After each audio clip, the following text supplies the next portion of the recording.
councillors, That's true. we're going to have an opening prayer before we get started and call the meeting to order. Councillor Barnes, would you like to do that for us, please? Thank you. Heavenly Father, we're grateful for this opportunity we have to meet in council tonight to discuss the items that are on our agenda and that are important to our citizens. We're grateful to serve and pray that thou guide us with thy spirit this evening, and the things that we discuss will be in accordance with thy will, and that we might be able to understand those things that are needful and make decisions that will benefit all. We pray for this in the name of Jesus Christ. Amen. Thank you. All right, we're going to call the meeting to order, and we're recognizing, first of all, Donna Gibb, who is taking notes for the Temple City Star. And we have Melanie McCarthy, that is there representing her dear husband, Corey, who is convalescing and is for Channel 32. Thank you. We have also our two presenters for delegation, Sergeant Ryan Hodge. Should I call you Sergeant, or should I call you Corporal? Sergeant. And we have Mr. Troy Lindemann, who from Alberta Health Services. And we have many of you in the gallery that we want to welcome. And we also see Kerry Roberts from the director from the hospital. So thank you so much for all of you who are here in attendance. And we will start proceeding. Regarding the agenda, do we have any addition, or otherwise we need to adopt the agenda? Councillor Bengry? I'll make motion to adopt the agenda as presented. Thank you. Any questions regarding that? Seeing none. All in favor? Thank you. We now have a delegation, so Sergeant Hodge, if you like to come forward and do your quarterly report. Thank you for taking the time to present your findings. Good evening. So it's the quarterly report, but it's also the year end for 2018. Yes. Did you get a chance to look at the documents I dropped off? They've got this and then the standard quarterly. Yeah.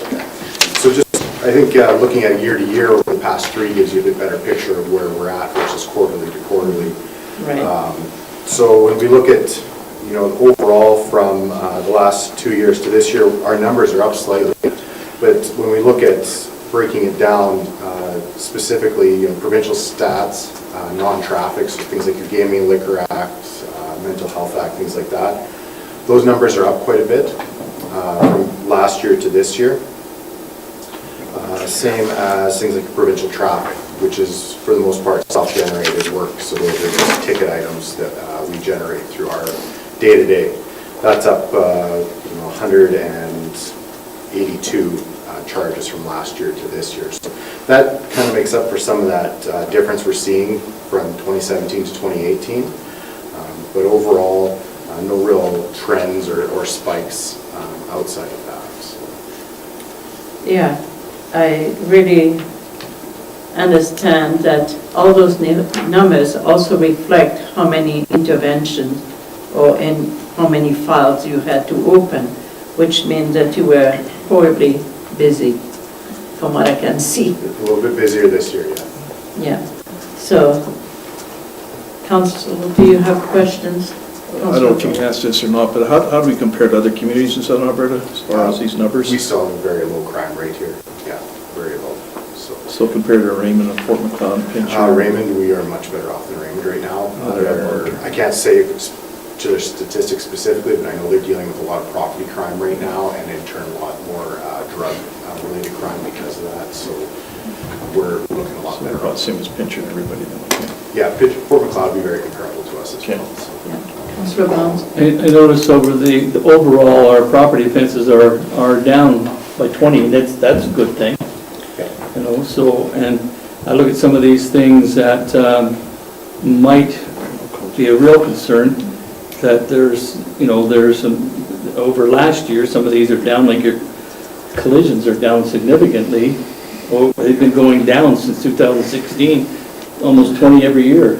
Well, that's a good thing. And those are collisions for the town themselves. Yeah. So those are typically driver-related, whereas if I was reporting to the county, most of those are deer hits we're looking at. So Well, it's it good to see seems to the me progression. that when you look at this, that there's been a bit of an education out there to remind people of the things that they've been doing that they need to quit doing. And so it shows and reflects there, so that's a good thing. That's That's a good thing. The weather's been better too, so.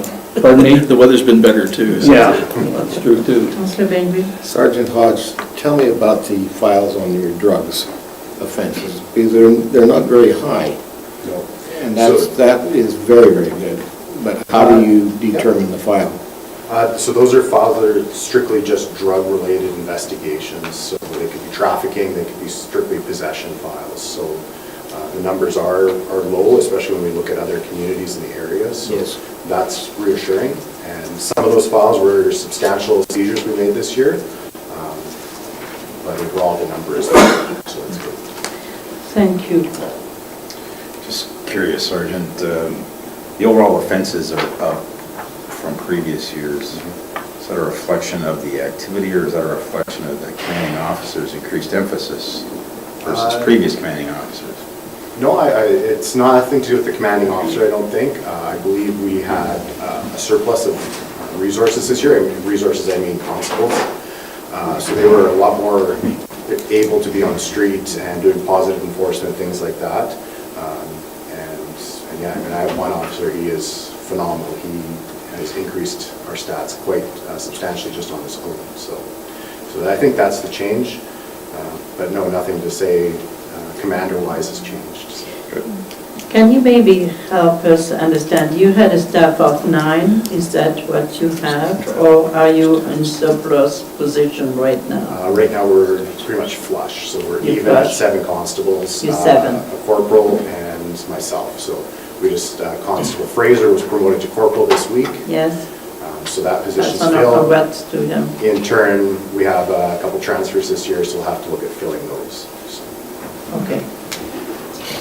Councillor Bengry, and then we need to let you. Sergeant Hodge, you probably know that Mrs. Bengry and myself drive around at all hours of the day and night. And I'd like to compliment you and your detachment. We're noticing a lot of boots to the ground on our main street, and that is muchly appreciated. So, Yeah, that was part of the plan, and I think it's being executed nicely. Thank you so much, and pass on our congrats to Corporal Fraser. Thank you so much. Good evening.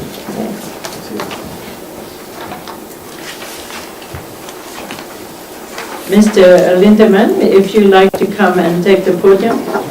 So this is, I'm going to help explain a little bit what a delegation does. A delegation is someone who is invited by council. It's not a public forum. Therefore, what we do, we will listen to the presentation, and council will ask as many questions as time allows. Thank you. I do. Okay.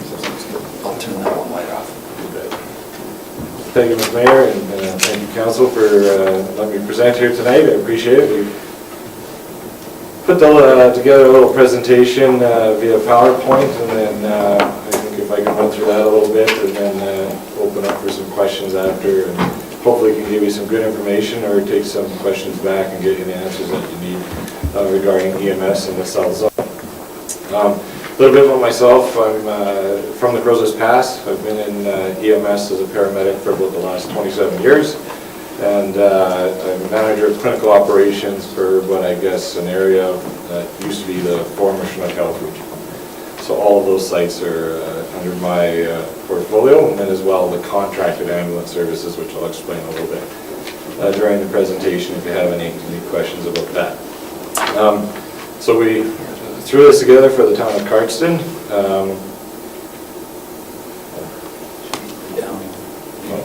There we go.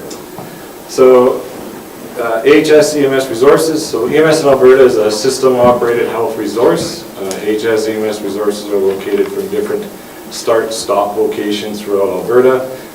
In the south zone, it's typically the former sites that we had prior to 2009, where each community had some form of EMS service within their community. The goal is to ensure timely access to EMS resources in spite of where they come from. HS EMS resources are located to provide the most comprehensive coverage to Albertans, and this is accomplished through a system status management plan. A system status management plan is essentially the rules for dispatching and deployment. So we have a single dispatch system within the province and single system for ambulances in the province. When I say single dispatch center, I mean that it is all linked together. There are 3 main centers and then satellite centers located throughout the province. They all see the same ambulances, they all have the same technology, and they all speak to each other today. The system status management plan is literally those rules that those dispatch centers use to deploy the ambulances within the communities and for inter-facility transfers and those pieces.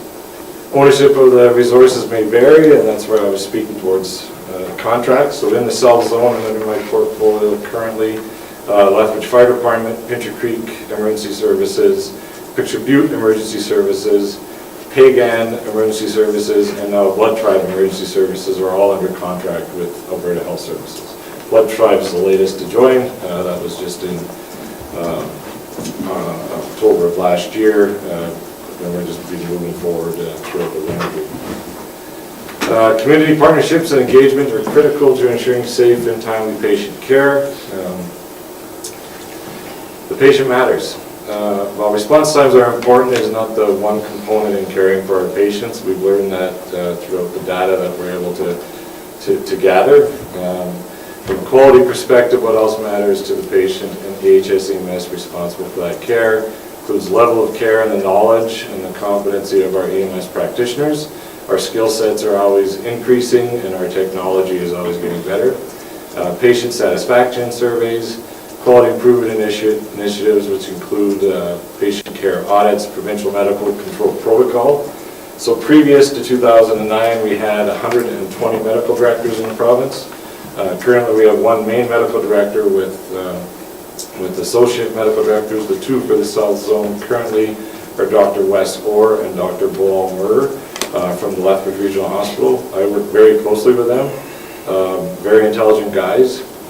We operate under a single set of protocols so that all of the patient care data and tracking is all the same in the province, which is a huge success provincially and actually within Canada. Complaints, provincial safe patient care policies and procedures, complaints and accommodations, provincial online medical control. So this is a system where if a practitioner is on a site, they can phone a number and have 24-hour available transport, position, direction, online medical control. Provincial learning and development, so as to assist in maintaining and improving EMS practitioners' knowledge and skills. Provincial EMS dispatch deployment and communication systems with some of the leading edge technology. Currently, right now, I could open up my laptop and see all the ambulances in the entire province moving around and know where they are. So that's a huge step forward from a technology piece. Mobile integrated health services. This is what previously was referred to as community paramedic. Recently, Lethbridge launched community paramedics on a full-time basis, and they actually will reach out about 20 minutes outside of Lethbridge currently, and we're hoping to expand that so we can have community paramedics. And the goal of the community paramedic program, or mobile integrated health service, is to keep people in home or in community rather than transporting back and forth to the hospital. So for example, if someone needs antibiotics, instead of coming to the hospital, a community paramedic would go over, give them the antibiotics, and they stay at home. We've had quite a bit of success with that program, but it's in its infancy still, and we're still trying to expand that. And we've got support from the government now, so that's why the resources in Lethbridge and Medicine have arrived. Non-ambulance transports, we have 6 currently in the South Zone. Cardston does have a full-time non-ambulance transport. This is a wheelchair van that can run patients back and forth to appointments. at the hospital rather than sending an ambulance down the road with a low acuity patient that probably doesn't require an ambulance. And as well, wheelchair-bound patients are way more comfortable in their wheelchair than they are laying on a stretcher, typically bouncing down the highways. Comprehensive fixed and rotary ring air ambulance program. We do about 7,000 flights right now in the province. And as well, the rotary ring with STARS 3 helicopters, and now Halo in Minnesota. So that program is expanding, and it's a good service, and we're working really close with them from a dispatch and priority perspective.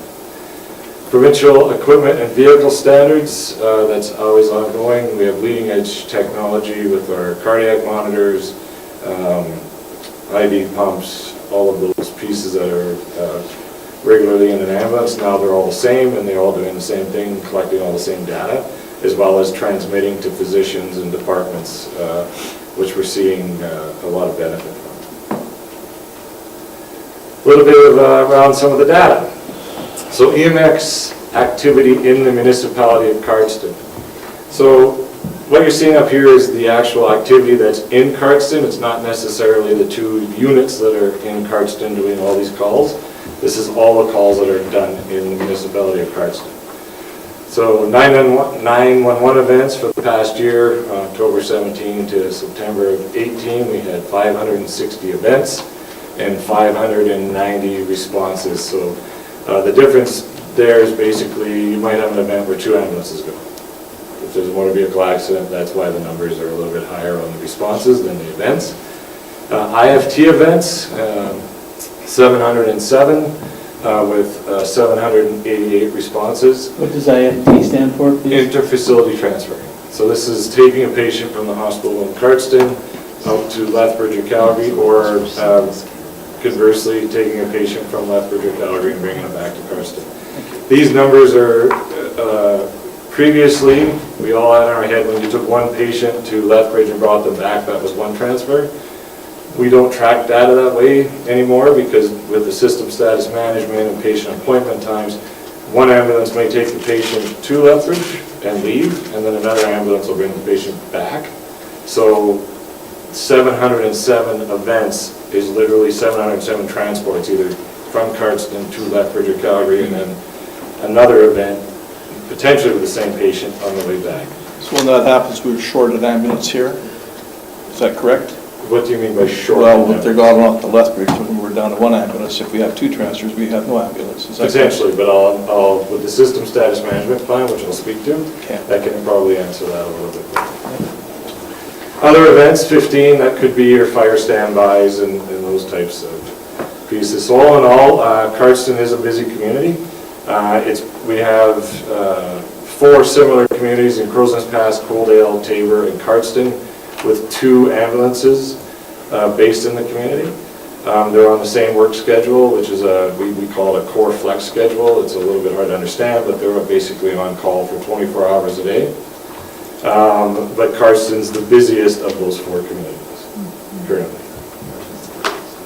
All of those calls, we transport to hospital 84% of those. So 16% of the people we see were leaving at home, either treating and leaving, or they don't require to come to the hospital.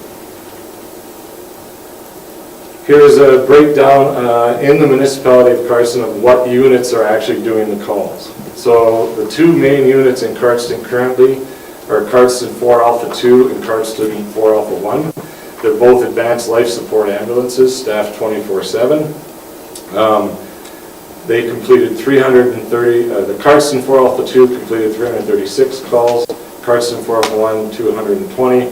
So the vast majority of calls throughout the year are done by the 2 ambulances that are based in the community.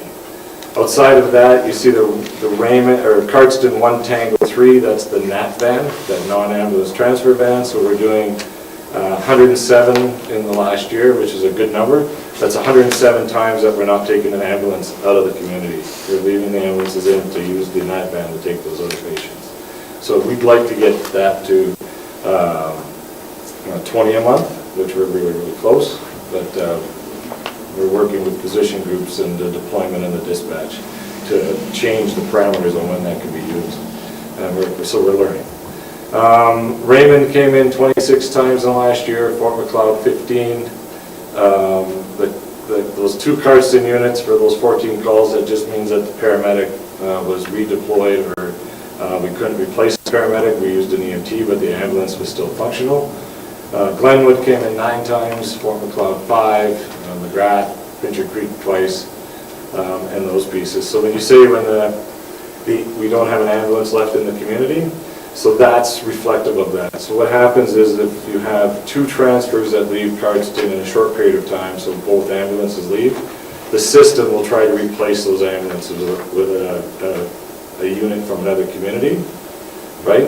So Pincher Creek might come over, Fort McLeod might come over, Glenwood might come in. So would they come in while ours are gone, or would they wait for a call? No, they would come in when yours are gone, if both units are gone. Now, one of the pieces to that is if it takes them longer to get here than when the other unit's coming back, we just leave it and wait till that unit comes back. So, and I got some data on availability on those pieces coming up here. So here's the Cardston EMS unit events. So these are the 2 units that are based in Cardston. So they could be doing calls anywhere, basically in the south zone. Typically, we keep them in this corridor between Lethbridge and Cardston, but if they do go to Calgary and drop a patient off, they may get deployed to a call in Calgary if there's no units available. We try not to do that because we want to get our rural units back to the communities they belong in. So typically what will happen there is if they are the closest unit to an event in Calgary, they'll go and assess the patient, and then as soon as the Calgary unit's freed up, they'll replace them and get that Cardston unit back on the road. So the numbers are very, very similar, but as you can see, they're busy crews. Total event volume almost 1,900, well, is 1,937. Here's a breakdown of where Cardston actually did calls, and you can see Calgary didn't make the list in this last year, so we're doing a good job of keeping them out of the city. Cardston County, and these are IFT excluded, so the unit facility transfers are not included. This is 911 responses. So they did 73 in Cardston County, 28 in Waterton, 22 on the Blood Tribe Reserve, 19 in Waterton Park, McGrath, Mountain View, Lethbridge 6. So we're trying to get them out of Lethbridge as well once they get into that area, similar to Calgary. Pincher Creek a couple, and that could be that they've taken a transfer down to the Crowsnest Pass, dropped it off, and they're on the way back, and they'll get a call on Pincher Creek. That's why you see those low numbers there. It's just they're driving by. Willow Creek, same thing. Cardston EMS IFT activity. So when you look at the colors, the blue, the green, the yellow, and the red. So red, think the most critical patient, life-threatening, needs to go now. Yellow is high acuity, but is not threat to life or limb. Green is your standard patient transport for perhaps a test or going to an ER for an assessment, very stable patients. And blue, those are typically your NAT van transports that, they're going in for a test, but it can be delayed. On the red transfer piece, we treat red transfers like 911 calls. As soon as they come in, we go. The yellow, we can take up to about 30 minutes to get there to organize the event. And I'll explain a little bit as to how we determine 30 minutes. And then green's up to 3 hours, and then blue's 24 hours. The reason for the yellow transfer in the 30 minutes, if you think of if your 2 ambulances in Cardston are very busy, which we know they are, sending them up the road to Calgary on a yellow transfer or a Lethbridge transfer, it'll actually fatigue them. So they can work up to 14 hours straight in a day. And what we want to do is, if we have a half an hour to get to that yellow patient, we might send a Pincher Creek unit or a Raymond unit who isn't as tired. Maybe they haven't done anything during the day, but the Cardston guys have done 1 or 2 transfers. So we try to buy the time to adjust those units around so that the right unit is taking the transfer. If we do send a unit out of the community and they hit that 14-hour timeout mark, then they are out of service for 8 hours, and that creates a lot of problems for us. We don't want that. We want to make sure that those units are available, even though they're on call. We want to keep them under the 14-hour timeout. So that's why it's a system. When you think of a system piece, we try to use the units with the most amount of time left to do those IFT transfers, especially the long distance to Calgary, because that really creates an issue for us when they're 5 to 8 hour transfers. Do we have any statistics on those timeouts when we don't have any coverage here? Do we know when that is occurring? Do we have the numbers? When our guys have done their 14 hours and we don't have anybody on call? So any call would have to come from another community? Not necessarily. So the unit may come in, if those folks time out, our first priority is replace them, so whether that's overtime or whatever. If we can't do that, then what we'll do is if there's a unit remaining in Cardston, we'll keep the unit in Cardston. If there's 2 units that are timed out, we'll replace them either by calling an overtime or another staff member, or we'll send a unit over. The data we don't track necessarily because it's pretty fluid on what happens, and it's pretty rare we actually time crews up now. But it does happen. So we don't have necessarily numbers, and I think what you're referring to is kind of the code red piece. So code reds, we actually don't even have a definition for code red. So in Calgary, for example, when they say you're in code red and everybody thinks there's no ambulance available, there's 3 of them. So in Cardston, we do a transfer of being code red because we only have 2 units, right? So we don't necessarily track code red pieces, but what we do is we use system status management to make sure we have a response. Is it 100%, is there a chance that there might not be a unit in Cardston when a call comes in? Yes, there's an absolute chance, but we mitigate that. We don't see lengthy periods of time without ambulances available to come, either be responding into Cardston to do coverage, or we backfill. Typically Glenwood is the unit that comes in currently. Councillor Selk. So for heart attacks, strokes, things like that, when minutes count, and you're adjusting ambulances from all over the place because there isn't one here, how is that beneficial to the citizens of Cardston? Well, it's beneficial in that we are sending a unit in to cover for the units. We know when the transfers are coming in, so typically there's never a time when there's not a unit coming into Cardston. We don't see a lot of calls that we're missing, so we know that the system is working as best as possible. Is there improvements to be made? Absolutely.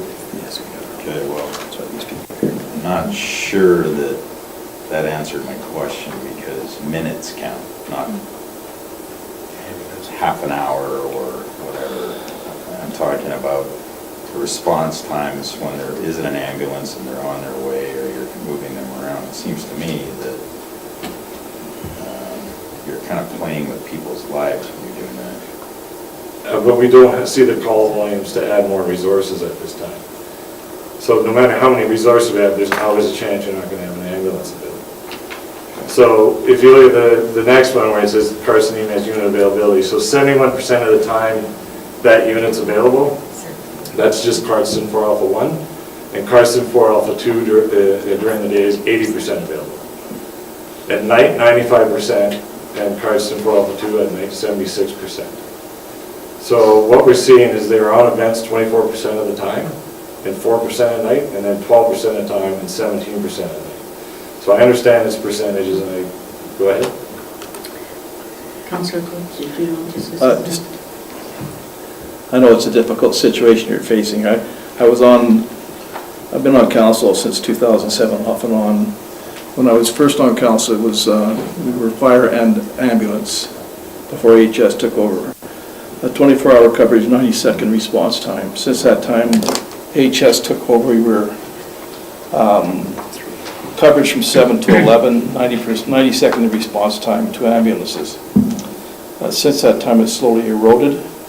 As of yesterday, if I understand it correctly, we have 1 crew from 7 a.m. to 11 a.m., a second crew from 10 a.m. to 2 p.m., and after that, we have to call in our people, which adds an extra 10 or 12 minutes onto the response time. When he was talking about strokes and heart attacks, Yeah. that's why these people are here today. That's why I'm they're challenged around the 90-second response time. Are you talking about shoot time? They were on location. They could get in the ambulance and go. It's from the time to call us to the time the ambulance leaves. So previously you had fully staffed ambulances? prior to 2009, before HS took over, they stayed down at the facility 24 hours. That's why these people are here today, because they're concerned about the response times now.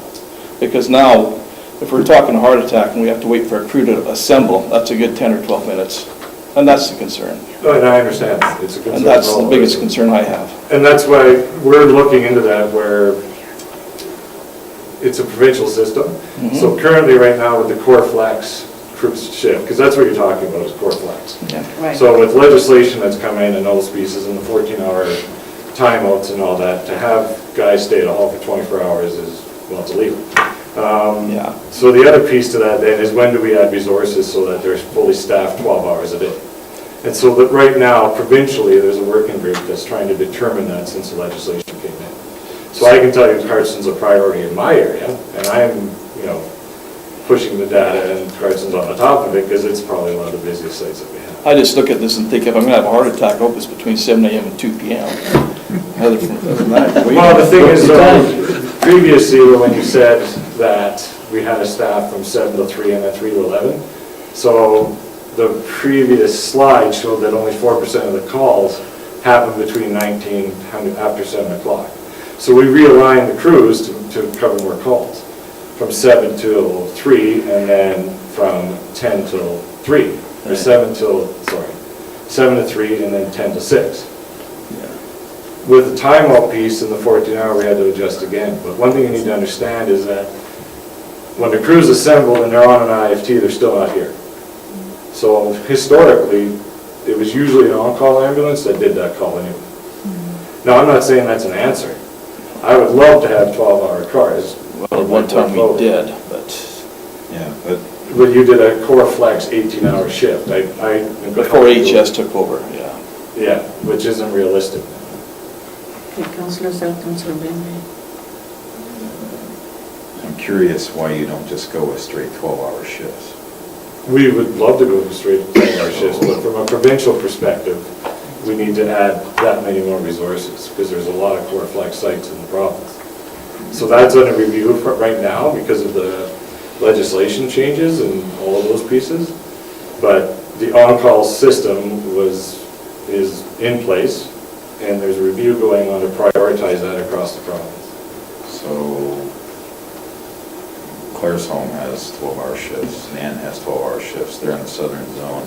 But they have Are the they same... that much busier than we are? No, they're not actually, but what they have though is they have one ambulance in the community where you have two.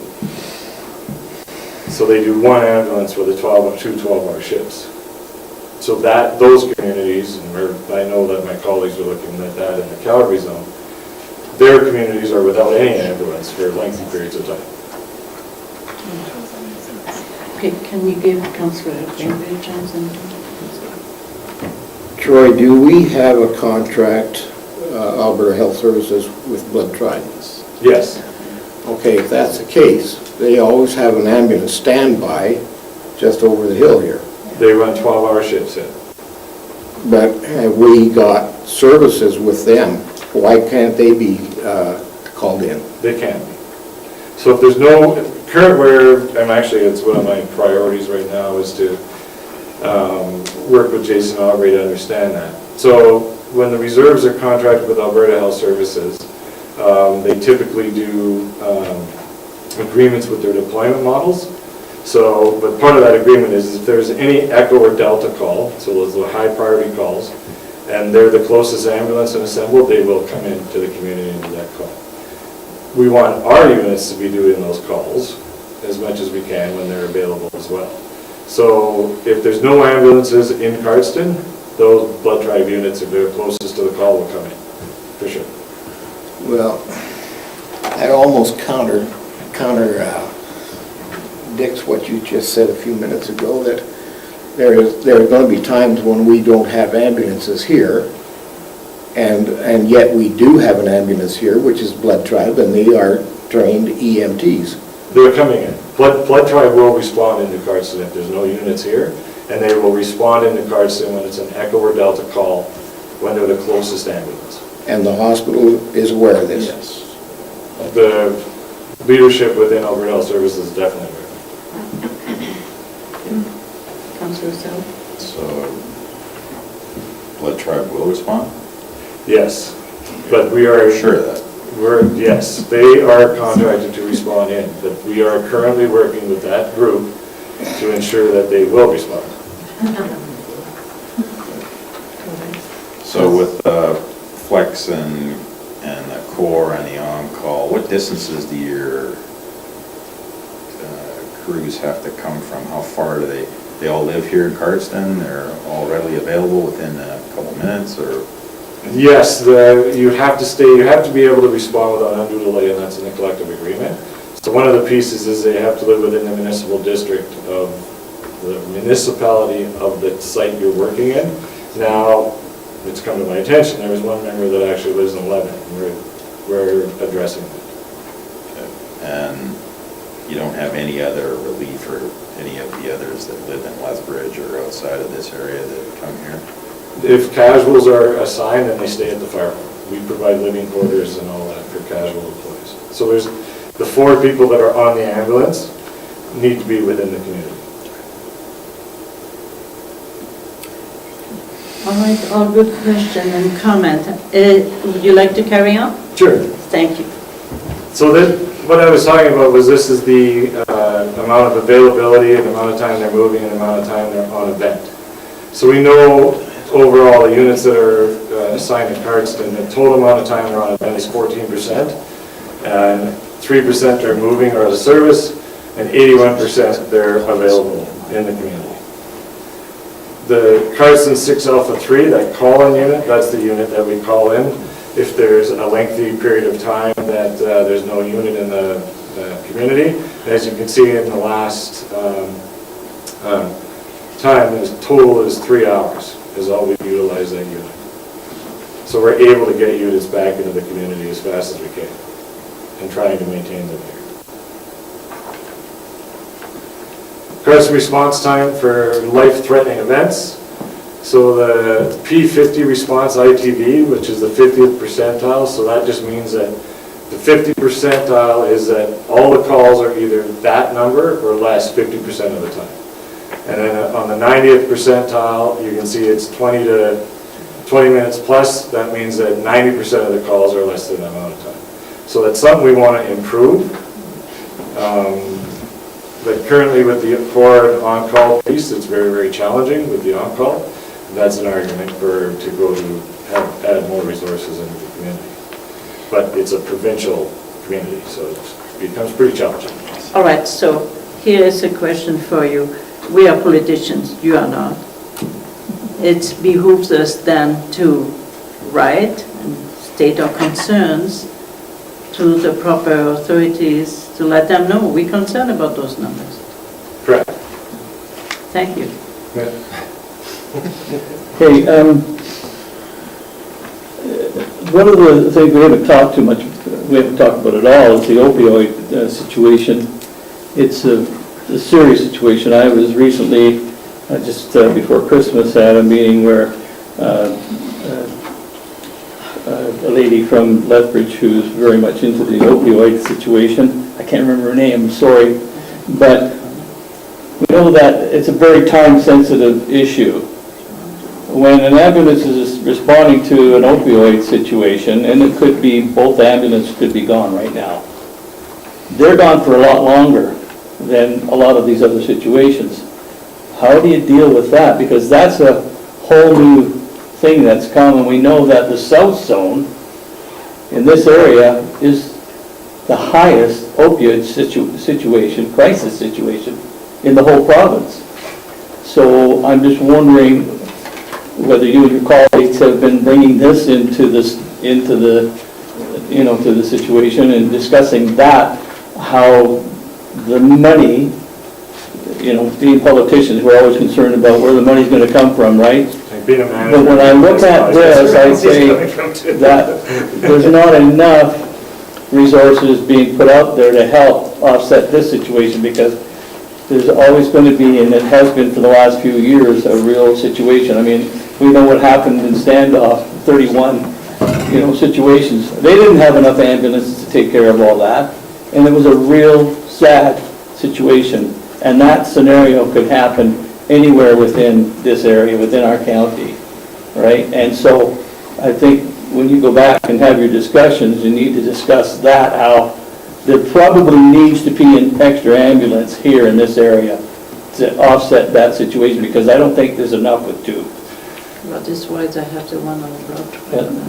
I realize that. Yeah, no, and we're part of the opioid crisis team within Alberta Health Services in the zone. Right. And then as well, we've offered assistance to the Blood Tribe to actually provide call another ambulance and schedule another ambulance on top of that.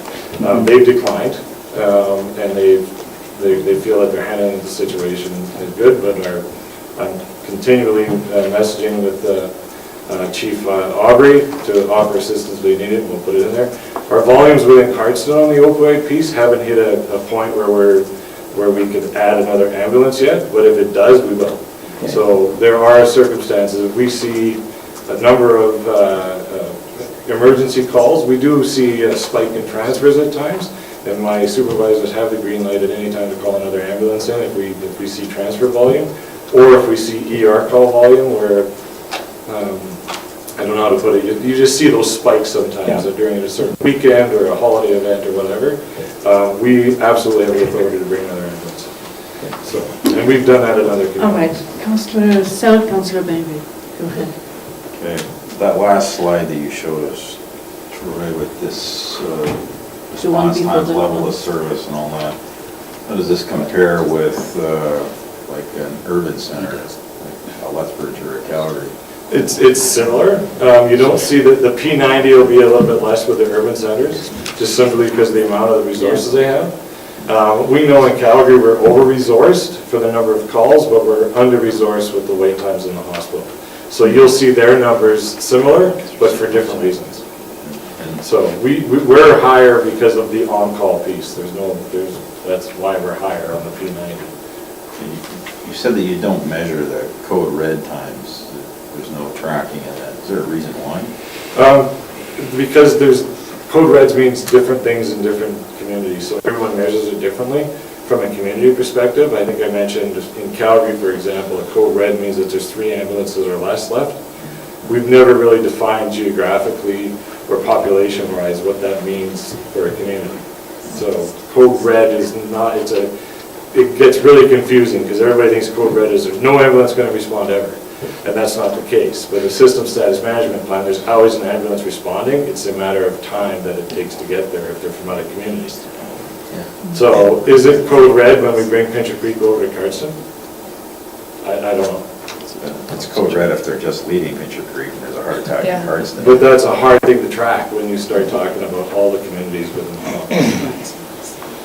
I really think there is one more comment there, and it's maybe relevant to the community because it had an impact on a few people.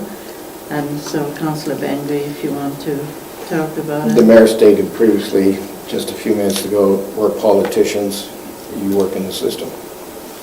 What is the policy on parking lot emergencies? Very sensitive situation. And I think you're aware of what I'm talking about. Yes. Procedures for heart attacks in parking lots, right in the hospital parking lot. Oh, on hospital parking lots? Mm-hmm. The facility needs to call 911 like any other area. We don't have any special operations from an EMS perspective on what that is. And can you tell me in that situation where the ambulance was and the EMTs? I can't speak to that. It's under a quality review. Okay. So I don't know enough about it to even comment. Yeah, this one was a very sensitive issue for us. I'm aware of it, but I do know that the 911 was called and there's a response made, but I don't know. From my understanding, it's under review from the... I have one more question. Thank you. Okay, one more and Okay. then So, question, what distances do our EMS have to travel when they're on call? And if it's considerable, will they ever be exempted from being on call and required to remain at the station? Because I mean, there's got to be a distance that you're saying, hey, you know, these guys are too far away. So we're struggling with that a little bit, not necessarily in the community of Cardston, because they need to be living within the community. So they need to be able to respond without undue delay, and we're interpreting that as you need to reside within the community. If you don't, we provide accommodations for them to stay at. Okay. So currently in Carson's, it's at the fire hall. So we have a contract, I believe, with you folks to provide sleeping quarters and kitchen and TV and all that kind of fun stuff for them to reside. We have to watch TV? Yeah. Mr. Lindeman, thank you so much for that presentation. I know we had questions that you could see. Absolutely. And we appreciate you giving us a little bit more information and helping us understand the changes that are coming, because citizens come and have questions, and we prefer to be informed rather than... Absolutely, we'd be more than happy to come back upon any request.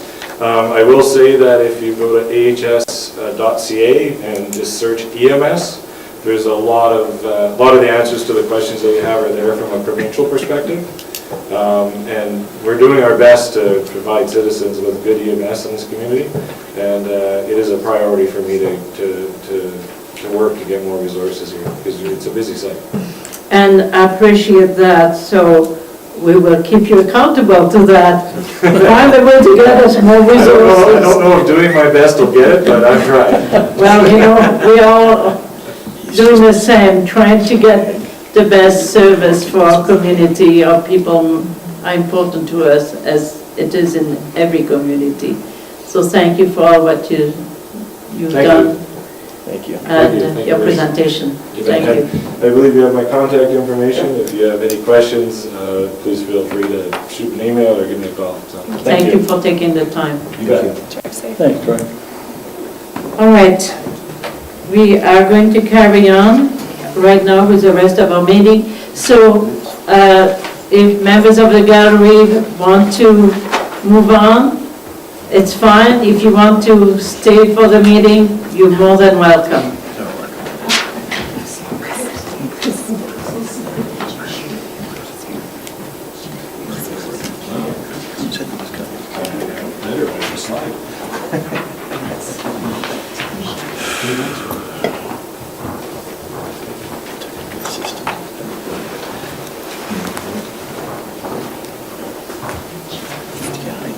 We're just going to give the gallery a chance to get organized.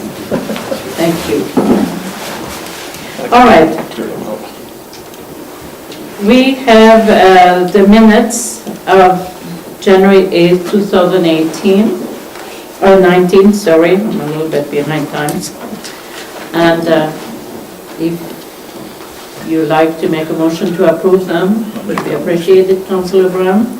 I make a motion to approve the minutes of January the 8th, 2019. All right. Any questions regarding those minutes? No. All right. So, all in favor? Thank you. We are now going to go to our bylaw and policy. On the front of you, you could see a draft bylaw 1678 that's called taxi bylaw. And I really would appreciate if Jeff could take the podium and help us navigate through that bylaw. Thank you, Mayor. Thank you. For purposes of tonight, peace officer is requesting that we have a regulation of taxis. Now, there is a general need for this when you have these types of things in your community, which we have for the last couple of years. And there's also an acute need, which I'll speak to you more about in closed session. So if there's any questions on the draft, all I'm requesting tonight is to entertain first reading, and then we can have further discussion on some of those details. It is very comprehensive in its nature. It is attempting to do a couple of things. One is to have some regulation over the owner of the company and also on the driver working for the owner of the company. And so it's quite robust for that purpose. I really appreciate the way it was drafted. There is a purpose, there is really a good section on definitions, and I realize that you are the enforcer. I'm the taxi inspector by definition, yeah. A title I never thought I would have, actually. You're going to be an inspector? I thought it's a good title to add to your slew of One that I've titles. never entertained.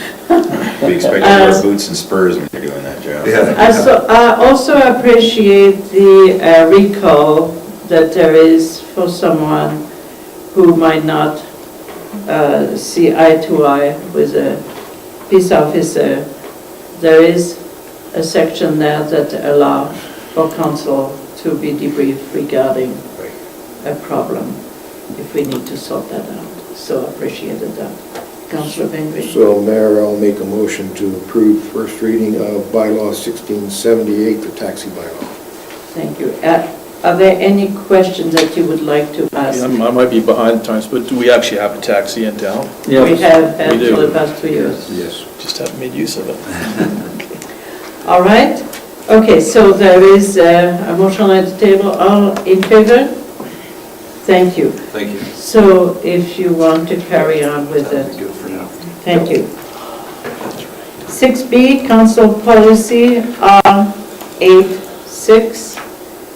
It's a council remuneration that was under the advisement we gave to administration to fix 3 sections of that document. So those are the amendments. That's in red here? We just need one motion to approve the changes. I'll make that motion. Councillor Cole? So you'll just approve this -6, like, that's the new one, it's replacing the old one. This- I have a question about, You can put your motion on the table first. Okay. I'll make a motion that we adopt the remuneration of council policy, policy number R-8-6. If you remember, we discussed that at the CCW, and those were the 3 changes that we recommended. okay, and I thought that also in there, when it says the comprehensive leave means a leave of absence related to the illness or death of a relative, It is there, yeah. okay? I thought that we were discussing also what would happen if a member of council had to have an extended leave because of acute illness or something. That is in the policy already, and you can be covered for up to 8 Yeah. sessions. Okay. And after that, council will approve an extension. Okay, Or I didn't see that. Looking for that Rejected. in there. I guess. It was in the original document. Okay, Okay? Yep. Thank you. thank you. No problem. So we need to vote on that motion. All in favor? Thank you. 6C, ICF committee protocols. As you could see, those are the intermunicipal collaboration framework protocol under which we will work with the county to move our discussion forward. And in fact, I will later on make a public release of what this will entail when we start the discussions with the county. There will be no communication given to the public until we have completed the work. That is as per the Municipal Act requirement. Okay. So right now, we're just ratifying the protocol. So we just need one motion to ratify the protocol. Councillor Drew? Make a motion to ratify the ICF committee ICF protocol. protocol statement. Thank you. Questions? Seeing none. All in favor? Thank you. All right, we're moving pretty good.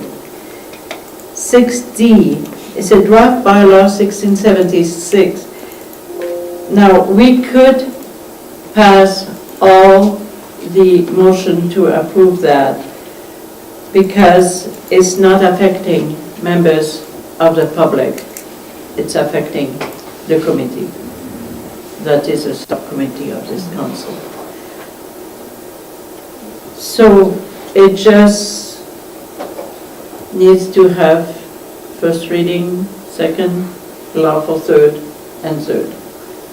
Mayor, I'll move first reading of bylaw 1676, I see. intermunicipal collaboration framework, committee bylaw.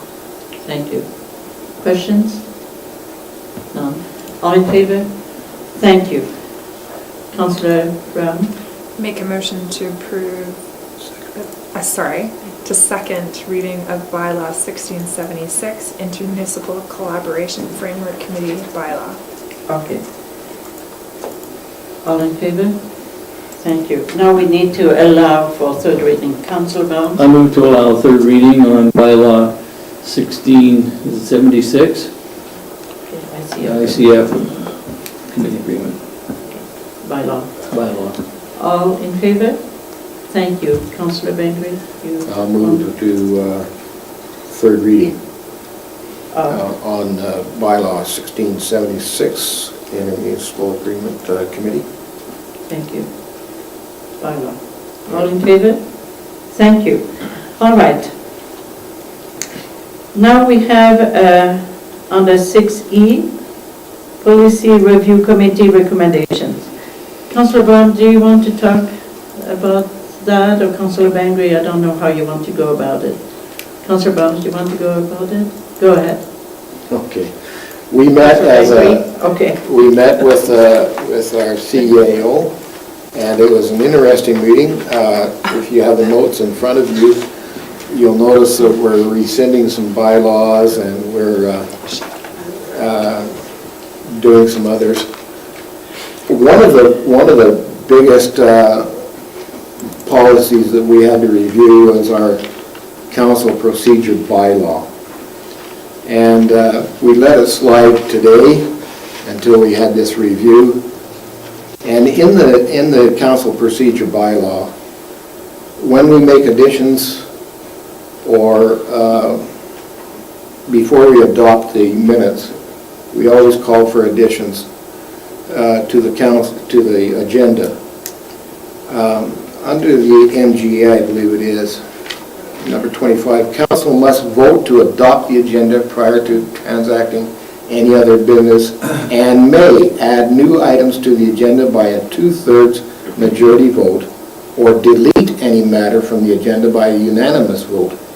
So that means that if you want to put an addition on the agenda, we have to vote on that addition before we can allow it to be placed on the agenda, if that's what this council wants to do. What else do you propose? Well, it's up to this council. Now, let's say that we have somebody contact us, a citizen contact us in the afternoon of the council meeting. How do we inform the councillors of all the background information? So this becomes a situation too. What this does, I believe, and Jeff, you can correct me if I'm wrong, this allows for all of the council to have absolute background information before we place an item on the agenda, that we know what's happening, we can think, we can put everything back and forth and so forth. So do we want to do that 2/3 vote? Okay, Jeff, do you want to shed some light? Just a couple of things, the discussion. Where this came from is in the media a number of months ago, there was a bit of a to-do in the city of Lethbridge that a councillor was trying to add things to the agenda and the mayor would not allow it. And so they had a disgruntled councillor, and then the mayor called a press conference to talk about their procedural bylaw, and it caused a whole thing in the city. So I asked the respective councillors on our policy committee, what can we do to ensure we don't have this situation? From an administrative point of view, additions to the agenda are difficult because you've heard me stand up here and say, I don't know, I didn't prepare the information. But at the same time, I believe you need some level of flexibility to allow for it, because there are pressing issues that simply come up between Friday and Tuesday. And so your current procedural bylaw says you should vote on these matters. And the discussion was, how do you firm that up so that you don't have many additions, but at the same time allow for some flexibility when necessary? And so I believe in the background where I put the recommendation, at least from the two councillors, was to continue to allow for them if the vote is unanimous. Okay. So if council unanimously agrees to allow an addition, then that's fine. So not 2/3? Right, and that's because in your procedural bylaw you had 2/3 for adding and unanimous for deleting, and we thought just to simplify it just make it the same. All right, I think it does make sense. So, Council, how do you feel about it? Because we don't want to pass too much time.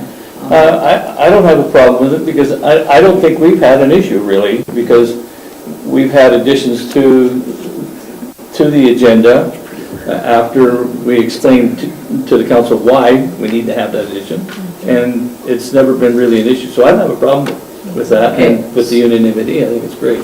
So I think 100% is the way. So if we had, I think we need a motion to revise that regarding that particular item, that the addition to the agenda will be done with unanimous. I'm prepared to do that. Yeah. Move that, do you Jeff, agree with that? So I put in there a direct administration Yeah. motion Right. to Okay. direct us to amend the procedural bylaw respecting additions and deletions. Yes, to the that's agenda. what needs So to number one. happen That's because, what I just said. Yeah. yeah, it's to direct administration to Okay, do. yeah, I move to direct the administration to amend section 26 of the council procedural bylaw to state that any additions or deletions from the agenda must be approved by unanimous vote.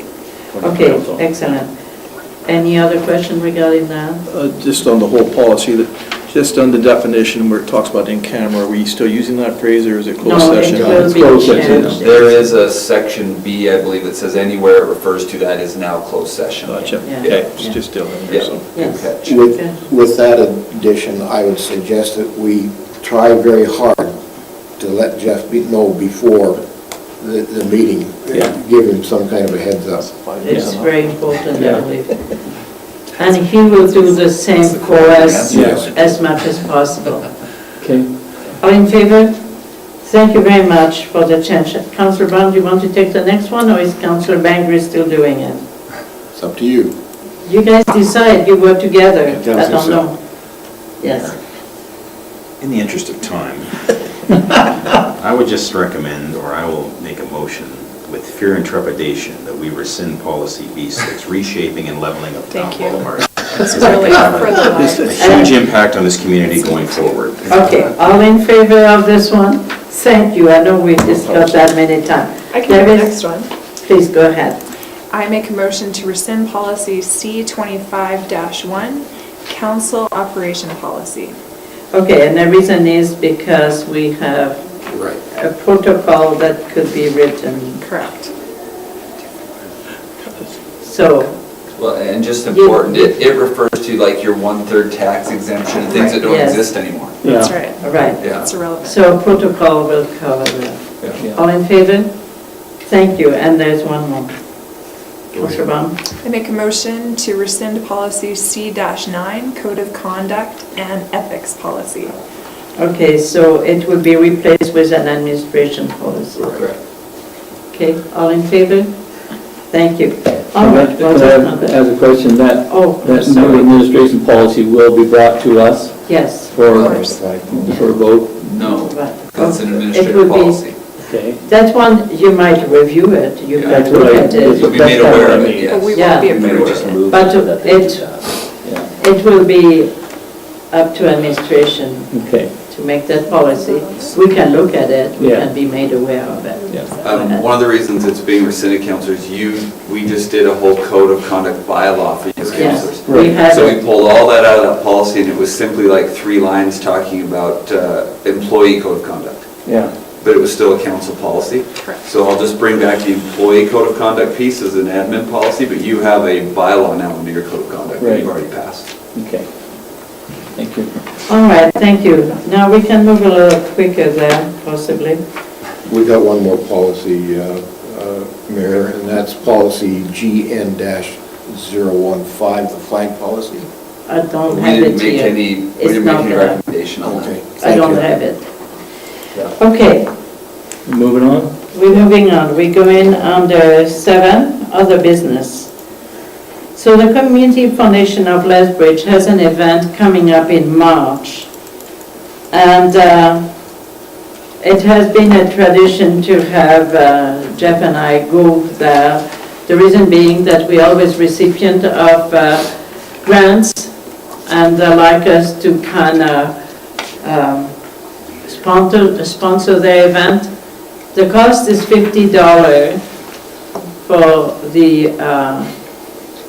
each of us to go there. So what we need a motion to approve that. I'd make a motion to approve that mayor and administration or the CAO attend the community foundation meeting Yeah, on March the 28th. thank you. With associated costs involved. Yeah, well, we'll take the town car. We're good at doing that. All in favor? Thank you. All right, the next one, annual code of conduct compliance. That has to do with the electrical department to make sure that when people come to town, they are informed that there are different suppliers. Yes, you need a motion to I'll make approve that that. motion. Councillor Bengry. I'll make a motion to accept the annual code of conduct compliance. Okay, as presented. Yes, as presented, I'm sorry. I'm sure there are no questions regarding that. We had no issue. So all in favor? Thank you. The issue is if somebody come and complain, right? 7C, recommendations from Parks and Rec Committee. So there are 5 different items on a table, and Councillor Brown can maybe talk about it. 3 of them are probably would be good to take under advisement. 2 of them probably require more formal motions, in my opinion, but Councillor Brown will enlighten us. Do you want me to go through all 5? Sure. Perfect. So the first one, to recommend to council to resume control of the joint use agreement for the football field and Lions Park ball diamond. This one, to my point of view, should be taken under advisement, because it's already There is in a place. joint use agreement. It's correct? already in place. Correct. However, Mayor, question, has it been exercised with the agreement that we had them accept? Have they been doing their part? We're going to go to Jeff on this. All right. Yeah, we are. I would say in process. So when Councillor Brown and I met with the school division, is that November, Councillor, December, Yeah. does that sound right? Yeah. And The deal was over the winter and spring, we would put together an improved agreement for both parties. So when I saw that recommendation, my thought was, I believe it's already the direction that council's instructed us to go, so I'm not sure another resolution is required, but take it under advisement is my feeling. correct.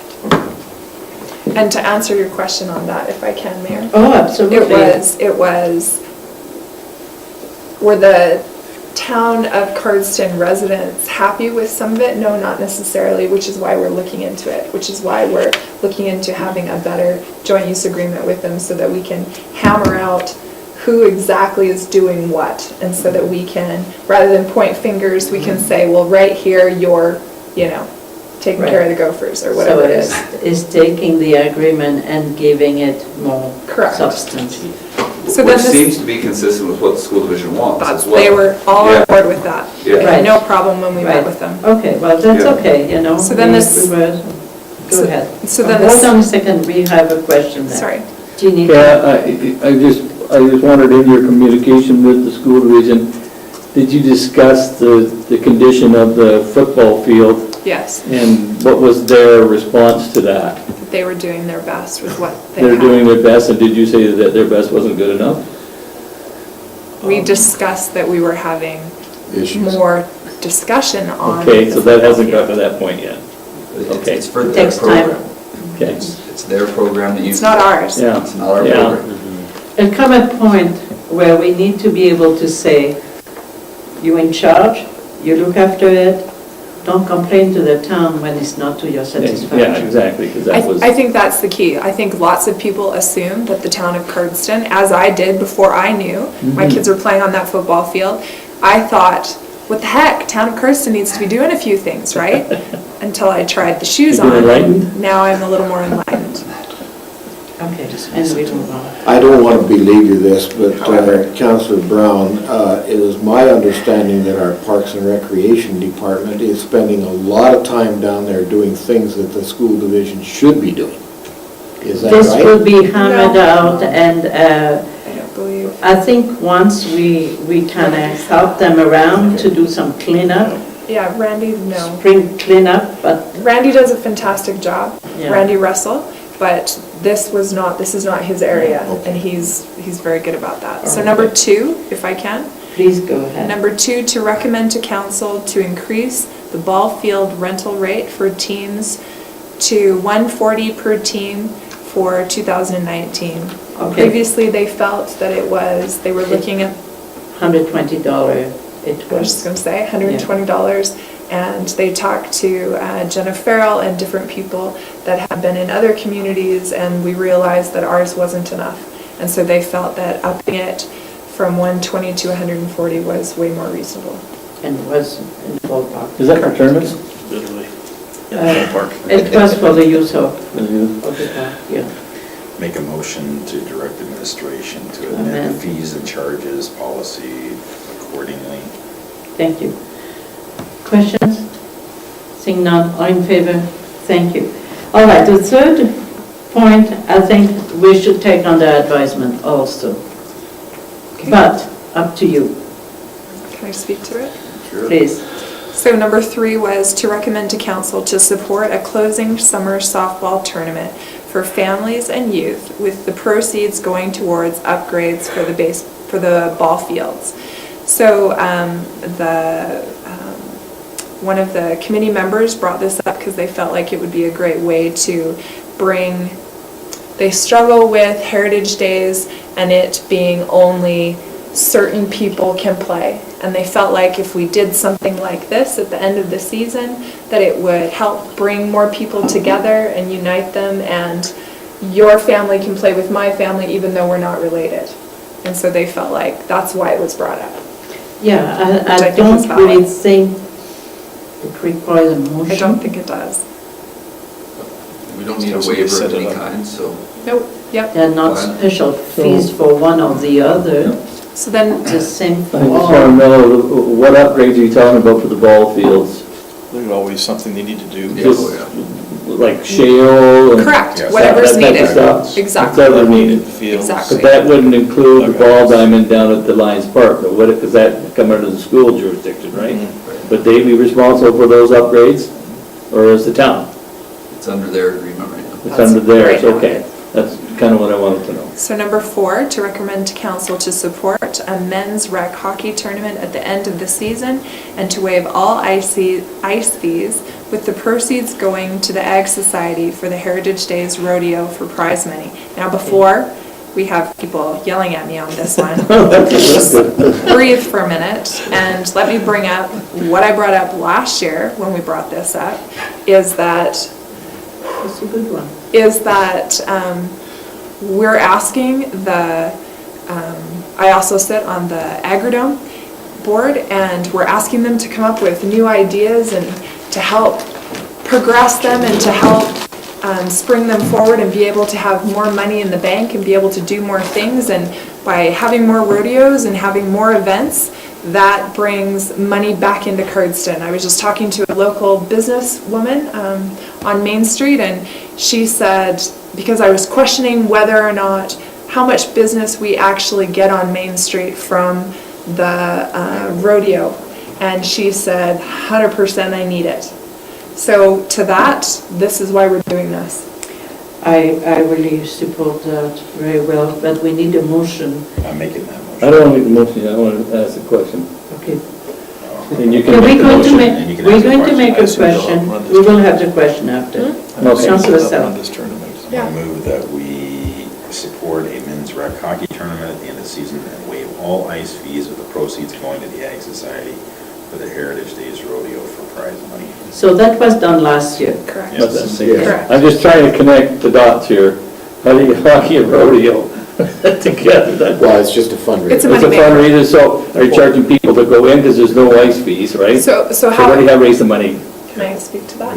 So you and your buddies get a hockey team together. Yeah. And me and Gunnar get a hockey team going together. Yeah. And we each of our teams put in money. Yeah. That's where the money comes Entry from. fee. Okay. The It's an entry fee, not But- not an ice fee. Okay. Correct, Right. but, Okay. well, whatever, Yeah, but yeah. the town, if we have no cost to it, I Yeah. can take all of that money, Right. and by me, I mean the Agrodome people, Yeah. can take all of that money and tuck it away into our account so that we can in turn use it for Heritage Days, which is a big draw in Yeah, Cranston. absolutely.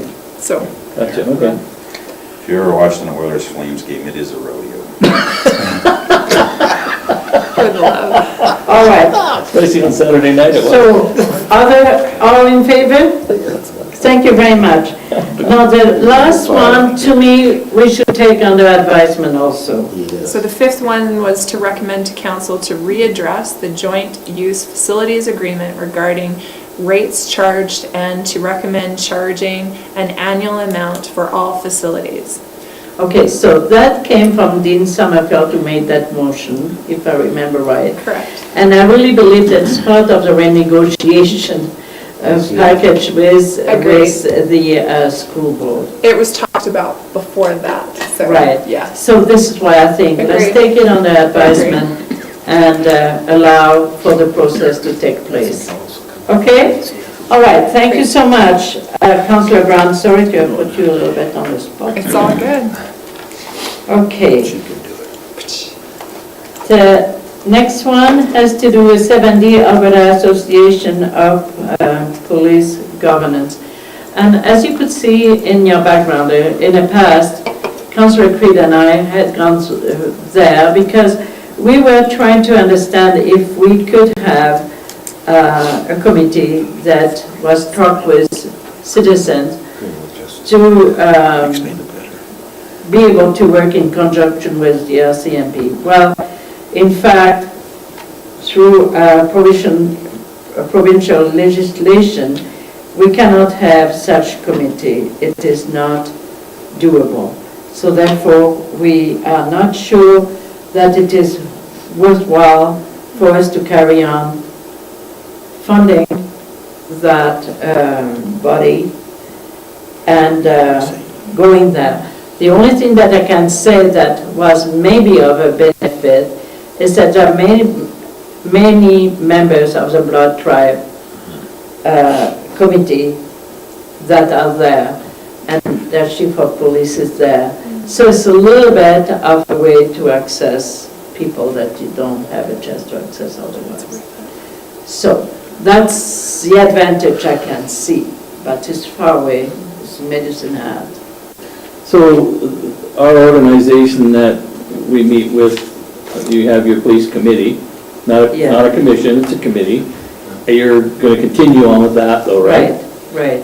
Okay. We were trying to understand if when you have the RCMP in town doing your policing service, that you can have a police commission, but in fact you can't. You can just have a committee though. You can have a committee, Okay. right. So it's a different system So- if you are police or RCMP. Okay. So are you recommending that we no longer support by sending the $100, or what do you think?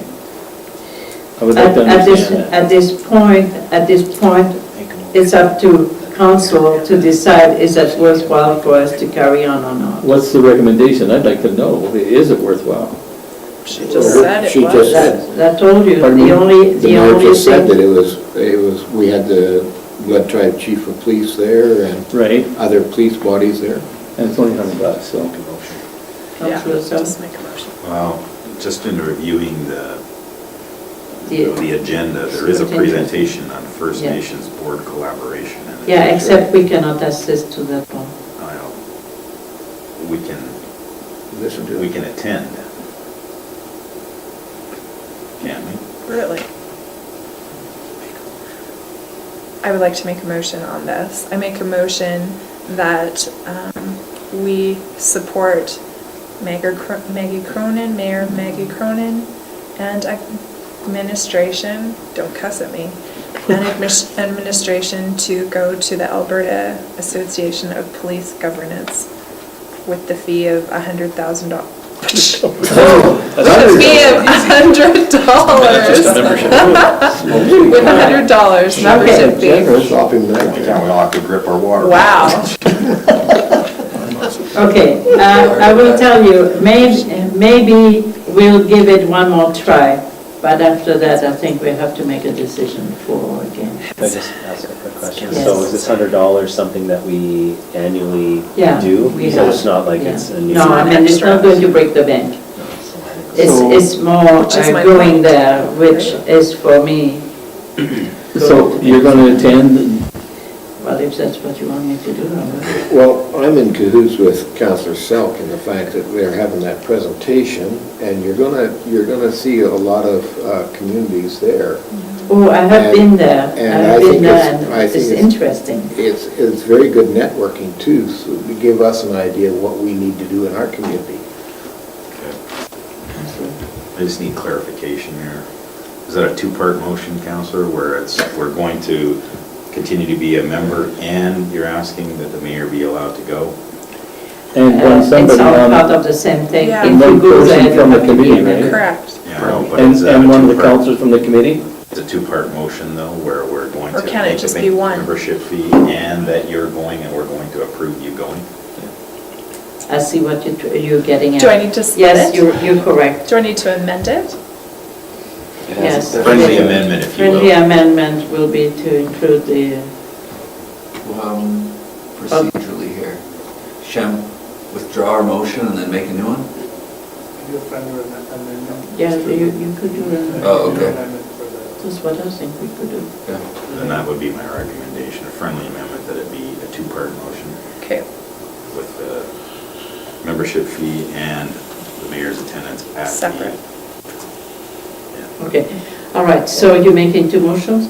One motion, two motions. I have another friendly amendment, that a member, a councillor that's on that police committee, as Councillor Creed went with you before, that that person go with you as well. Do we need that? Good. Can I just ask a question, Mayor? Okay, can I address Councillor Yes, you may. Gerry? Do you want to go? That's you. Do you want to go? You two are on the committee, right? Cinema, March. I'll just say, I don't want to go, but if Councillor Drew wants to go, fill your boots, man. It's April 5th and 6th. Just don't be making flowers on the 28th. Whatever that convention is. That's spring break. It's the 5th and 6th of April. I mean, I'm on the, okay, all right, so there it is. So there is a recommendation to have, there is a motion from Councillor Brown to stay as a member for another year. Correct. So, Vote on that, yeah. all in favor? Thank you. Now, the second motion, Councillor Selk, was to approve the funding of those two. For the mayor and Councillor Drew to attend the 5th and 6th. Conference. conference, the Alberta Association of Police Guards, on the 5th and 6th of April. All right, Cover all per diem. all in favor? Thank you, since in April. All right, let's move on. She's so happy. 7E, No. there is letter to the Blood Tribe Chief and Council with the ICF. This letter is to let Chief and Council know that we have started to enter into negotiations and that any items listed in the ICF, if they have input that they want to give, they're more than welcome at the table. So we will offer them that opportunity. Some items might be of interest to them, and we'll wait for their answer. But they are our neighbors, and we want to make sure they're included. 7F, now we... Do we need- do you want... You don't need a motion to send that letter, do you? Send the letter? A recommendation. Well, it's, that letter is written, we're going to sign it. Yeah, why don't you make the motion to approve and send? Okay, all right, so go Make that ahead. motion. Please go ahead, That we send the letter as outlined to what tribe? Chief Chief and Council. Okay, all in favor? Thank you very much. Okay, Gerry, you have been extremely patient. Now comes your little event. So 7F, it's entitled Food Fund Donation and Volunteer Opportunity. As you could see, we have a request, a joint desire to go ahead and use some of the money that have been collected for the past year and a half, 2 years, towards providing food to the shelter. And we never, up to this point, have been asked to use that fund. Jeff has sent a note to the FCSS on the blood tribe to try to get their feedback regarding the use of money. As we had told them, we will always let them know, but we're in control of the money. And we have come to realize that Kerry Roberts has a program that is very viable and very well managed, to do about 1,000 sandwiches first Friday of the month, of each month, and at a cost of about $700 for supplies. And we felt that is probably a good use of the money. If I can just speak to this for just a second. I just recently got the privilege to be a part of this, and I just want to tell you publicly, I think you coming up with this was fantastic. I got to be in the room full of people that were talking and sharing, and they were excited, and they felt empowered, rather than us always feeling bad that we're not doing enough for the people of our community. And so thank you. I just wanted to take a moment to say thank you. I also think as the group that was in there and we were building and got to be a part of that, the excitement was just, you could just feel it. And they were so, don't skip out on the peanut butter and put some extra meat in, and it's run. She has, I don't know the lady's name that was in there. Sherry Plord. She was in there and she was fantastic. She had it all set up and she ran us like a ship. Everyone had their spot and we had direction, and it was fabulous. So it was such a blessing to be a part of. Let me tell you, Councillor, I really feel that it is our opportunity as a town council to go and offer our services along with our spouses and along with a few more people from the town. Jeff has extended that to the employees, and I think if we could have it as a town-sponsored event that day, I would very much appreciate such a thing. I'm not as familiar as what this is about, but who all gets fed? Tell me that. I'd like to know that. I think it's a great idea, but who's getting fed? Kerry, if you like to come to the pulpit, so this way we can hear you. So currently, the people that go to the Moses Lake shelters and to get meals are the ones that are receiving the sandwiches. Mm-hmm. So anyone that goes there to ask for food basically are able to access those sandwiches. There are managers of the shelter there that dole them out, I guess. They're not just an open for anyone to go in and take. You have to actually go and ask for them. Mm-hmm. We've been making with the supplies we buy, we make between 1,000 and 1,200 sandwiches, and they're going through them before a month's time. Like they're all. They freeze them and we put them in their freezer. I just recently got funding from Blood Tribe to purchase another freezer to put into that shelter because there wasn't enough room in their freezer to put all the sandwiches. We sort of had them spread out around the community and then just kept filling them up. And so we brought a new freezer for in there, and they're going before the end of the month. That's fabulous. Yeah, like we have, right now, there are 4 meals a week being prepared through people in the community and church groups. at lunchtime, but there's nothing else on the weekends, evenings, or breakfast. So when they go out in the morning, at least they can take a sandwich with them, or when they come in at night for bed, there's a sandwich for them to eat at night. Just working where I work, one of the big problems we see with health problems is a lot of the people who are having mental health and addiction issues, part of the big problem is malnutrition as well. Yeah.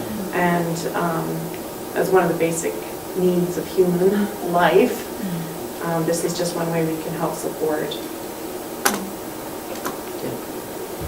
Councillor Selk, Councillor Bengry. Well, I'm going to make a motion, actually, Mayor. Okay, just give Councillor Bengry a chance. Do you have a question? Yes, now, tell me about this, you make them once a month, and the $700 is to carry for the year, or is that No, just the 1 month? every month. Every month. To make 1,000 sandwiches costs between $700 and $750, depending on what the prices are that month for supplies, and that makes 1,000 sandwiches. Okay, so then where do you get your funding for the following 11 months? Donations from local citizens and businesses. And do you have enough?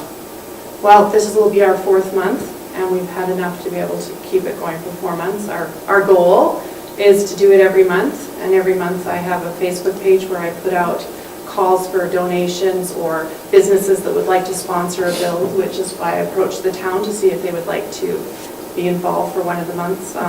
Price and Common did last month, and they're planning to do every January now. They've committed to be the January sandwich builders.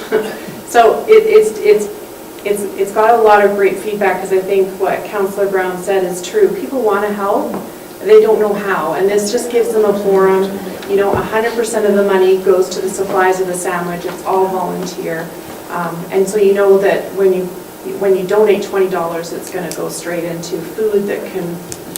Can you give me a sense, Gerry, how many volunteers it takes to make that? I remember reading that you took about 25 volunteer hours to do that. Is that about what you're looking so if you at? have about 20 volunteers, it takes 1 hour to build 1,000 sandwiches. It doesn't take very long. Everyone has a job, so someone's doing mayonnaise, someone's doing mustard, someone's putting the ham on, someone's putting them in Ziploc bags. It goes really fast. Good. Okay, Councillor Barnes, then we have a motion. Quick question. Well, no, it's more or less an observation. Being a businessman downtown, I've noticed over the past few months there hasn't been near as much panhandling for food. And I suspect it's because of this program. I have a good feeling about that too. I think Absolutely, because I've noticed that, Yeah. And the people that used to come to me all the time aren't coming to me. My concern is that right now we have a goal to do 1,000 sandwiches a month, but usually by the 20th, they're all gone. And then right now it's out of the shelter. I don't know if the shelter's going to operate full year, but we need to find another spot where sandwiches could be distributed if the shelter's not open. But I think word is spreading. People are saying, well, if you're hungry, they have sandwiches at the shelter, so people are starting to know. And sometimes it's been a family that have shown up there and said, I don't have food for supper for my kids, and they've given them sandwiches. So That's a good.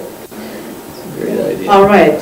So thank you so much, Gerry. I think we have a motion, and then we would like later on to know who is available that day. Really? Because I was going to include Councillor Barnes as the mayonnaise guy. perfect. Councillor Selk, go ahead. I make a motion that the town use $700 from the food fund for the... Can you make the cost of supply? Correct. Could you put maybe the cost of supply? supplies for sandwiches for The month of February. month of February. Could we not add on to that? Could we not, if we agree to this, could we not agree to doing it once a year? Yeah, That's what we Like- just talked. that's what That's I'm a talking great about. idea. I just think if Yeah, Price and totally. Common has set the bar, cannot the town step up and say, hey, we want to do it every March or every, whatever our month is? Every February. February. Because how nice, I mean, she's having to drum up business every single month. It would be nice for her to say, oh, I have this month and this month for the next. Yeah. I have no issue with that, if that's okay with... Is that I reasonable? would be thrilled. I need her to be thrilled. We could Okay. actually include that it would be a budget item going forward too. Yeah. All right. Okay, now you have... February is sandwich month for the town of Cardston. Or March. All Or right. February. So February will be the month dedicated to support Yeah. the, how do you call yourself? Sharing the love. Sharing the Love program. Thank you. Okay? All right, all in favor? Thank you very much. There you go. So, Can I just ask, is there any way that we could maybe use our board outside to challenge other groups to? It's a great idea. That's a great idea. Great I idea. like that. you know something, let's talk about that a little bit. Yeah, that's what I just, Yeah, I think anything that could happen, great time. and I really believe that the important thing here is to also let the citizens know, with a press release of some sort, that the money that has been collected is now going towards the purpose it was designed for. So Councillor Which was Brown. always something I really felt frustrated with, because I wanted to see that money spent. That's why it's there. So Councillor Brown's throwing out the For the Love challenge for the rest of the community. Right? For the love. Support the love. Okay, we have that motion, so thank you so much. Thank you so much, Gerry, for coming and for being such, spearheading such a wonderful program. Awesome. Thank you for supporting, I appreciate it. Thank you. Did you end up making that, Councillor? Yes. Selk? I didn't leave. Yes, the motion is the... Oh, yeah. Yeah. I don't mean- I didn't know. I guess stay, we'd like to stay for the rest of the meeting. Every month, every February. The motion was to support this month, but on a yearly basis in February. February. Support the For the event. Love Sandwich Month. Okay. Sharing the love. Sharing the Love Sandwich. All right, 7G, RCMP. Did you vote? Yes. Yeah, we did. Who made the motion? Councillor Gerry. Selk. Councillor Yeah. Selk, okay. 7G, RCMP planning meeting. So there is a possibility for Sergeant Hodge to meet with the policing committee or with an extended council committee. We need to kind of decide, are you comfortable with us meeting with the sergeant and then bring you back a report that will be detailed? Is that something you I want to? think that you've got a wonderful committee, police committee, and I think that they should be the ones that go and report back to us. Too many All chefs right, spoil the so- pot. So That's the direction, Jeff. We will carry on with the policing committee Unless you want some of and we will us to go. report to council. All right, so we need to carry on. There is food coming. Oh my Yes. goodness, we did not even thank your dear wife, Councillor Jan Bengry, brought cinnamon buns. for having brought all the goodies. Will you please make sure that we extend our love to her for those beautiful buns? Our love, not yours. You're supposed to give her the love every day. Okay, Oh, for the love. okay. 7H, Stop it. business arising from the delegation. Sergeant Hodge, do you have any questions regarding this report? it just seems fairly high, but I guess if we're in line with other communities, You know something, we asked that comparison last year, and we were definitely below some southern town in Alberta, and which is good, but it doesn't solve all the issues, right? So that is a little bit what he wants to discuss also with the policing committee, some ideas he has moving forward. And with Mr. Lindemann, here is the point when I said with the politicians, we may need to write that letter That would be the recommendation I was going to make. I feel his frustration. He's as frustrated as we are, because he's running into the same He's had his problem. hands tied. But I do believe we need to send off a letter and Yeah. make it. But we need to really know who we're sending it to and for what purpose, right?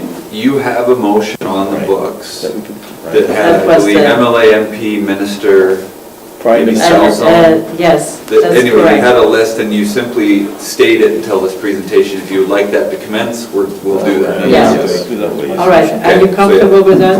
Yeah. we'll- All in favor? Well, there's no you already Oh, have sorry, I that. already have the So we'll just motion. get things You're prepared correct. right away. You're correct, I Okay. should realize that. Kind of bad. Do we want to take a break at Yes. this point of I moved to I have that or 15-minute break. Okay, all in favor? Thank you. Councillor, do you want to pass it? Councillor, I prayed today.